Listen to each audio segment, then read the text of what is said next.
Hello, my dear students. My name is Shakti, and I welcome you all in Shakti's Her classes. We are starting a series for spoken English. If you are new on our channel and if you like the video, subscribe the channel and press the bell icon so that you can get the notifications of our videos firstly. So without wasting a single second, let's start the topic spoken English. Actually India में जो है students के लिए और लोगों के लिए बहुत ज्यादा एक तरह से डिफिकल्ट टास्क है अंग्रेजी में बोलना और अंग्रेजी में लिखना। तो मैं पिछले 20 सालों से जो है इंग्लिश लेक्चरर हूं और बोर्ड क्लासेस का इंग्लिश डिपार्टमेंट का हेड हूं और बहुत सारे ऐसे मैंने यूट्यूब पर ऐसे वीडियोस देखे, ऐसे लोगों को इंग्लिश सिखाते हुए देखा जो आपको सिर्फ क्या कर रहे हैं, एक पर्टिकुलर सेंटेंस को रटवा रहे हैं या कोई पर्टिकुलर एक्सरसाइज आपको रटवा रहे हैं। तो ध्यान दीजिए, ग्रामर जो है जब तक आप नहीं सीखेंगे, जब तक आपकी इंग्लिश ग्रामर पर कमांड नहीं होगी, तब तक ये रट्टाफिकेशन आपके किसी काम का नहीं है। क्योंकि अगर आपको भाषा पर कमांड चाहिए भैया, तो सीधी सिंपल क्लियर कट बात है, आपको जो है व्याकरण इंग्लिश ग्रामर पर जो है कमांड करनी ही करनी पड़ेगी। और इंग्लिश जो है दुनिया की सबसे आसान लैंग्वेजेस में से एक है। सबसे हार्ड लैंग्वेज इस दुनिया की है हिंदी और सबसे इजी इस दुनिया की लैंग्वेज है इंग्लिश। लेकिन इंग्लिश को एक हाईवे की तरह ट्रीट किया जाता है और जो इसके बेसिक इसेंशियल पार्ट्स हैं उनको जो है तरीके से कोई ब्रीफ नहीं करता। एक कहावत है, कहीं की ईंट और कहीं का रोड़ा, भानुमति ने कुनबा जोड़ा। तो एक प्रिसाइज जो एक पैटर्न है, उस पैटर्न में इंग्लिश नॉर्मली कोई पढ़ाता ही नहीं है।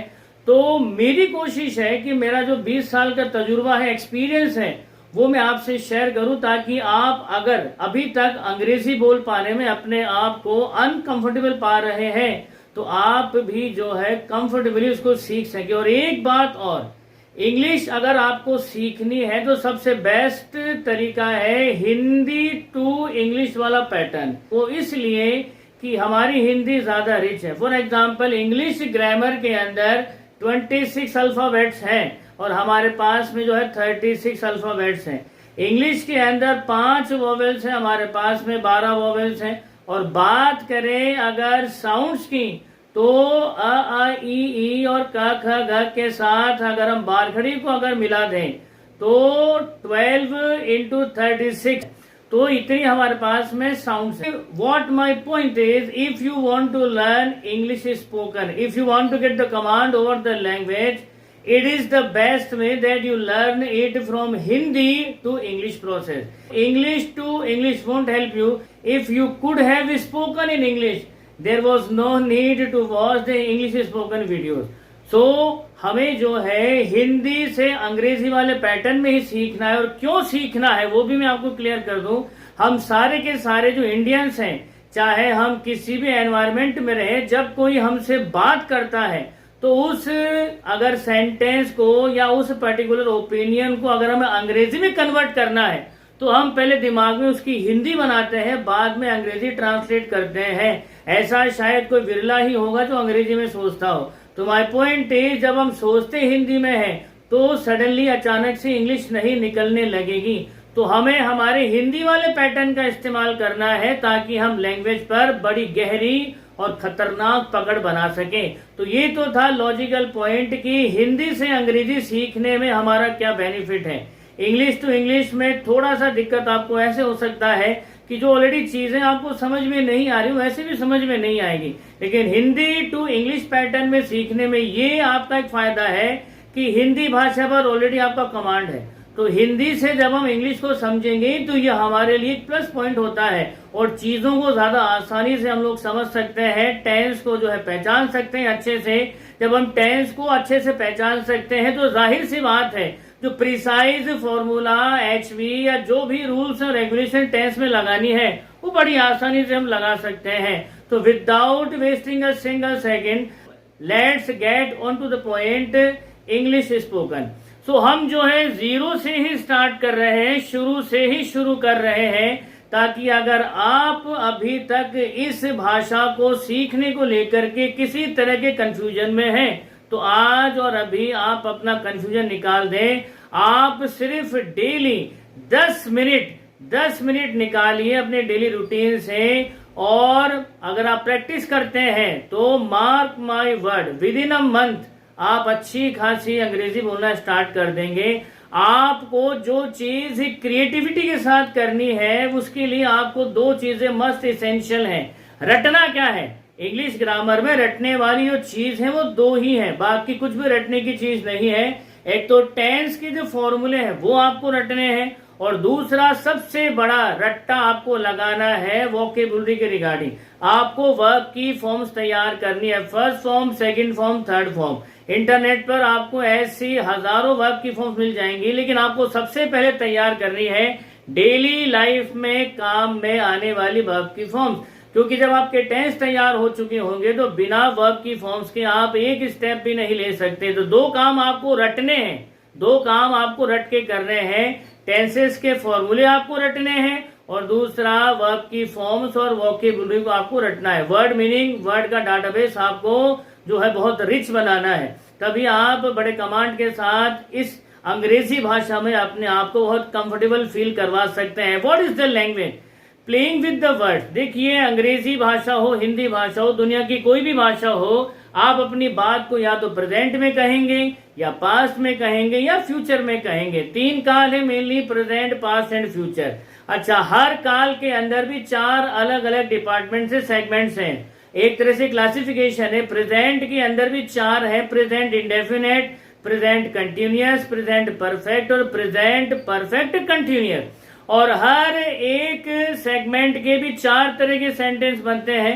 सबसे पहला सेंटेंस है अफर्मेटिव, दूसरा है नेगेटिव, तीसरा है इंटरोगेटिव, और चौथा है इंटरोगेटिव नेगेटिव। तो हम ये सारी चीजें सिस्टमेटिकली सीखेंगे, और चीज सबसे पहले आनी है, और जो चीज सबसे पहले आनी है हम पहले उसी को लेंगे, और जिसको सबसे लास्ट में करना है हम उसको सबसे लास्ट में ही करेंगे, ताकि एक सिस्टमेटिक पैटर्न बने, हमें चीजें समझ में आए, ताकि हम जो है इस लैंग्वेज में अपने आप को कंफर्टेबल फील करवा सकें। तो चलिए शुरू करते हैं। आज हम सबसे पहले सीखने वाले हैं प्रेजेंट इंडेफिनेट टेंस का पार्ट 1। जी हाँ, प्रेजेंट इंडेफिनेट टेंस का पार्ट 1।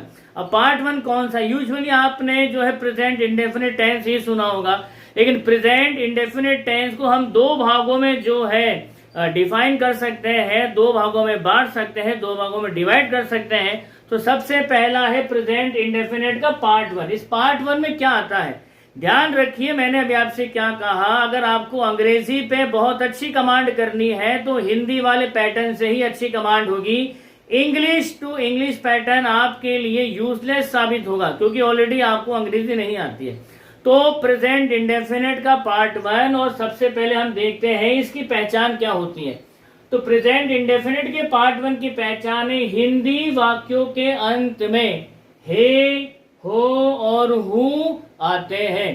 फर्स्ट पार्ट में केवल यही आते हैं, हे, हो और हु यही आते हैं। और इसकी जो सेंटेंस मेकिंग का फॉर्मूला है, अफर्मेटिव का सेंटेंस मेकिंग का फॉर्मूला है subject plus is am are. Is हमेशा लगेगा सिंगुलर सब्जेक्ट के साथ में। इज हमेशा इस्तेमाल होता है सिंगुलर सब्जेक्ट के साथ में। What is singular? Singular means जो काउंटिंग में सिर्फ एक ही है, चाहे कोई प्लेस हो, कोई पर्सन हो, या कोई थिंग हो। गिनती में अगर एक है, सिंगल, सिंगुलर। अच्छा, बात करते हैं एम की। एम किसके साथ में लगेगा? एम हमेशा जो है फर्स्ट पर्सन आई के साथ इस्तेमाल होगा। अभी हम बात कर रहे हैं प्रेजेंट इंडेफिनेट टेंस के पार्ट 1 की, तो एम का इस्तेमाल आई के साथ में करना है। अब बात करते हैं आर। इसका इस्तेमाल किसके साथ में करना है? इसका इस्तेमाल हमको करना है प्लूरल सब्जेक्ट के साथ में। What is plural? जो चीज एक से ज्यादा है, जो भी चीज, कोई भी प्लेस, कोई भी पर्सन, कोई भी चीज अगर एक से ज्यादा है तो वही प्लूरल में काउंट हो जाएगी। जब तक सिंगल है, सिंगुलर है, और जैसे ही एक से ज्यादा होती है, 2 होती है, 200 होती है, 2000 होती है, 2 लाख होती है, 2 करोड़ होती है, वो हमेशा प्लूरल में ही होगी। लेकिन प्लूरल फॉर्म में आने के लिए दो होना, यानी कि कम से कम दो चीजों का, पर्सन्स का, प्लेसेस का होना बहुत जरूरी है, तभी वो प्लूरल में आएगी। तो फॉर्मूला है सब्जेक्ट, सब्जेक्ट के बाद में जो है helping verb is, am are का इस्तेमाल करना है, फिर हमको लगानी है प्रीपोजिशन। आई थिंक ये वर्ड आपके लिए सेंटेंस मेकिंग में थोड़ा नया हो सकता है। हम बात कर रहे हैं प्रेजेंट इंडेफिनिट टेंस के पार्ट 1 की, और प्रीपोजिशन के साथ सीखने में फायदा यह है कि आगे लॉन्ग टर्म में हमको बहुत फायदा हो सकता है ना। What is a preposition? आपने शायद सेंटेंसेस में देखा होगा, कहीं पर इन लगा हुआ है, कहीं पर ऑन लगा हुआ है, कहीं पर आउट ऑफ लगा हुआ है, कहीं पर जो है बिसाइड लगा हुआ है। तो ये सारी की सारी जो वर्ड्स हैं ये प्रीपोजिशंस कहलाती हैं। अब प्रीपोजिशन का मतलब क्या है वो एक बार समझ लेते हैं हम। Preposition, the word that defines the relation between subject and object is called preposition. यानी वो शब्द जो सब्जेक्ट और ऑब्जेक्ट के बीच के संबंध को डिफाइन करता है वही कहलाता है प्रीपोजिशन। तो हम एक सेंटेंस फ्रेम करके देखते हैं सिंपल सा, और फिर हम और गहराई में समझेंगे इसकी फ्रेमिंग को। तो ये तो था एक बेसिक स्ट्रक्चर। अब बात ये आती है कि इंग्लिश स्पोकन के अंदर सेंटेंस हम किस किस पर बनाएंगे। तो कुल मिलाकर के जो इंग्लिश ग्रामर का ताना बाना है, पूरा का पूरा जो सिस्टम है, स्ट्रक्चर है, वो 9 सब्जेक्ट्स के ऊपर डिपेंड करता है। ये 9 सब्जेक्ट्स कौन कौन से हैं? ये 9 सब्जेक्ट्स हैं I, we, you, they, he, she, it, singular noun, और लास्ट में आ जाता है हमारा plural noun. Plural noun last में आ जाता है, प्लूरल नाउन लास्ट में आ जाता है। तो दीज आर द 9 सब्जेक्ट। ये वो 9 सब्जेक्ट्स है जिनके ऊपर पूरी इंग्लिश का जो है ताना बाना बुना जाता है, और इन्हीं 9 सब्जेक्ट्स के ऊपर ही सेंटेंस फ्रेम होते हैं। किसी भी तरह के आपको अगर अपनी बात कहनी है, खुद बात करेंगे तो इसमें कहेंगे, अगर आप प्लूरल फॉर्म में है तो इसमें कहेंगे, सेकंड पर्सन की बात होगी तो इसमें कहेंगे, थर्ड पर्सन की बात होगी तो इसमें कहेंगे, और अगर आप एज अ नाउन कोई बात कर रहे हैं और सिंगुलर है तो इसमें कहेंगे। अब सिंगुलर नाउन में कौन सी चीजें क्लासीफाई होती है? सिंगुलर नाउन में होती है क्लासीफाई चीजें प्रॉपर नाउन वाली। जैसे हम किसी का नाम ले लेते हैं, जैसे मान लीजिए राम, किसी का नेमिंग पर्सन आ गया, प्रॉपर नाउन है, ये हमारा सिंगुलर नाउन है। या कॉमन नाउन का कोई ऐसा वर्ड जो सिंगुलर फॉर्म में हो। फॉर एग्जाम्पल हमने ले लिया जैसे कैट, जैसे हमने ले ली कैट, या बॉय, या ले लिया गर्ल, या ऐसे ही कुछ कॉमन वर्ड। तो सिंगुलर नाउन में जो सब्जेक्ट बनेगा आइदर वो या तो प्रॉपर में होगा या फिर कॉमन नाउन में होगा। आप ज्यादा इस चीज का लोड ना लें, आप ज्यादा इस चीज में ना उलझे, what is proper what is common. Main thing is अगर आप सेंटेंस बना रहे हैं और सिंगुलर नाउन के अंदर बना रहे हैं तो किसी एक पर्सन का नाम दे दीजिए, अगर वो एक ही है तो। अगर नाम नहीं है तो डिफाइन करिए कि बिना नाम के उसे किस चीज से सिंबलाइज किया गया है, कॉमन वे में, जैसे कॉमन नाउन में कैट, बॉयज, गर्ल्स एक्सेट्रा। तो आप खाली सेंटेंस बनाने पर फिलहाल फोकस कीजिए, इन सारी चीजों को बाद में और गहराई में डिफाइन करेंगे। हमारा सबसे पहला मकसद यही है कि आप पहले सेंटेंस की फ्रेमिंग को सीखें। प्लूरल नाउन में जैसा मैंने कहा, ये जो अभी हमारे सिंगुलर फॉर्मेट में है इन्हीं को हम प्लूरल में कन्वर्ट कर देंगे। जैसे राम एंड श्याम, अब दो प्रॉपर नाउन साथ में है तो ये हमारा चला गया प्लूरल नाउन के अंदर। अभी कैट सिंगुलर में है तो इसके अंदर अगर एस लगा दे, कैट्स कर दें तो ये प्लूरल फॉर्म में चली गई। बॉयज कर दें तो प्लूरल फॉर्म में चला जाएगा, और गर्ल्स कर दी तो ये भी प्लूरल फॉर्म में चली जाएगी। तो these are the 9 subjects on which usually sentences are made. ये बेसिक है, ये स्ट्रक्चर जो हमने बताया ये बेसिक है। अगर आप इसको ठीक से टैली कर लेते हैं, थोड़ा सा मेमोराइज कर लेते हैं, थोड़ा सा ध्यान दे लेते हैं, तो मार्क माई वर्ड, आपको अंग्रेजी बोलने से, आपको अंग्रेजी सीखने से दुनिया की कोई भी ताकत नहीं रोक सकती। लेकिन जो चीज सिस्टमेटिक चलनी है वो चीज सिस्टमेटिक ही चलेगी।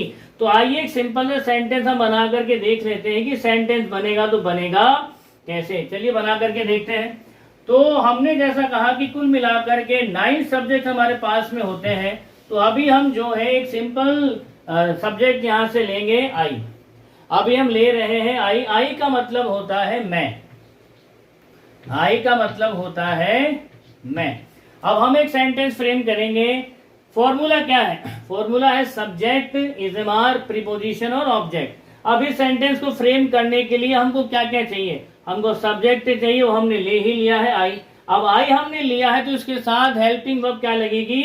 एम, क्योंकि आई के साथ एम ही इस्तेमाल होता है एज अ हेल्पिंग वर्ब। तो हम यहाँ पर हेल्पिंग वर्ब का इस्तेमाल करेंगे। पहले एक सेंटेंस फ्रेम कर लेते हैं। जैसे यहाँ पर एक प्रीपोजिशन है इन यानी इन का मतलब होता है में, अंदर के अंदर। तो हमको इन 3 वर्ड्स का मीन ध्यान में रखते हुए एक सेंटेंस को फ्रेम करना है। तो एक सिंपल सेंटेंस अपन बना लेते हैं। मान लीजिए मैं कमरे के अंदर हूं। मैं कमरे के अंदर हूं। ये एक सेंटेंस हमने मान लीजिए फ्रेम कर लिया। अब हमको इसकी बनानी है इंग्लिश। हम इसको कन्वर्ट करेंगे इंग्लिश के अंदर। तो ये रहा सेंटेंस मेकिंग का फॉर्मूला। ये अफर्मेटिव का है। अफर्मेटिव का मतलब होता है सकारात्मक वाक्य जिसमें किसी चीज के होने की एक्सेप्टेंस होती है। तो मैं कमरे के अंदर हूं, एक सिंपल सेंटेंस हिंदी में हमने फ्रेम किया।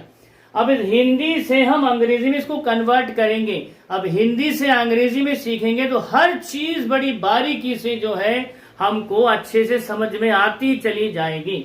तो चलिए शुरू करते हैं। सबसे पहले सब्जेक्ट क्या है? मैं की इंग्लिश होती है आई। तो हमने यहाँ पर लिखा आई। आया समझ में? आ रहा समझ में? तो सबसे पहले लिखा हमने आई। अब आई के साथ हमको लगानी है अकॉर्डिंग टू फॉर्मूला सहायक क्रिया। ये जो 3 इज, एम, आर आप देख रहे हो, इनको बोलते हैं हेल्पिंग वर्ब। ये होती है सहायक क्रियाएं। सेंटेंस मेकिंग में जो सहायता करती है मेन वर्ब्स की, वो सहायक क्रियाएं होती हैं। लेकिन प्रेजेंट इंडेफिनिट टेंस का पार्ट 1 एक ऐसा सेगमेंट है जिसमें मेन वर्ब इस्तेमाल नहीं होती। यहाँ पर हेल्पिंग वर्ब से ही सेंटेंस फ्रेमिंग होती है। तो आई हमने लगा दिया है। आई के साथ हेल्पिंग वर्ब हम लगाएंगे एम। तो हमने लगा दिया ए एम। फॉर्मूले के अकॉर्डिंग यहां तक हमारा कंप्लीट हो गया है। अब आया हमारा प्रीपोजिशन। प्रीपोजिशन अब यहाँ पर हमने लिया है प्रीपोजिशन। यहाँ कहाँ है हिंदी में? Where is the preposition? ये रही प्रीपोजिशन। अगर यहाँ पर सेंटेंस होता मैं कमरे में हूं तो भी वही बनती इंग्लिश जो हम अभी बना रहे हैं। तो मैं कमरे के अंदर हूं। अब के अंदर इसकी इंग्लिश होती है इन। तो according to the formula now we will add in right here I am in. और फिर लास्ट में रह जाता है हमारा ऑब्जेक्ट। ऑब्जेक्ट क्या है? ध्यान दीजिएगा। इसकी हमने अंग्रेजी बना ली है, के अंदर की बना ली है। हूं, ये जो वर्ड था जो पहचान के अंदर था, हिंदी वाक्यों के अंत में हे, हो, हूं आते हैं। तो ये हूं यहाँ पर हमारा क्लैरिफाई हो ही गया। इस हूं को हमने हेल्पिंग वर्ब एम से डिफाइन किया। अब बच जाता है हमारे पास में ऑब्जेक्ट कमरे। ध्यान दीजिएगा, नॉर्मली और ऑब्जेक्ट आपको सब्जेक्ट के जस्ट बाद में ही मिलेगा। तो इसमें आपको कंफ्यूज होने की नीड नहीं है। तो ये रहा सब्जेक्ट, ये रहा ऑब्जेक्ट। तो आई एम इन, कमरे को इंग्लिश में बोलते हैं रूम। तो I am in room, that's it. Hindi वाले पैटर्न से अगर हम इसको सीखेंगे तो English learning is a piece of cake.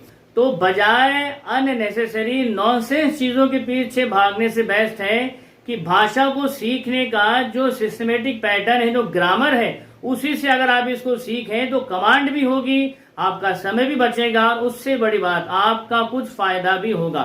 तो हमने एक सिंपल सेंटेंस यहाँ पर फ्रेम कर लिया। अभी हमारे पास में 9 सब्जेक्ट्स हैं। तो आज की क्लास में जो आपका होमवर्क है वो यही है कि इसी सेंटेंस को बाकी के सब्जेक्ट के साथ आप जो है प्रैक्टिस करेंगे। तो मैं कमरे के अंदर हूं तो इंग्लिश बनी आई एम इन रूम।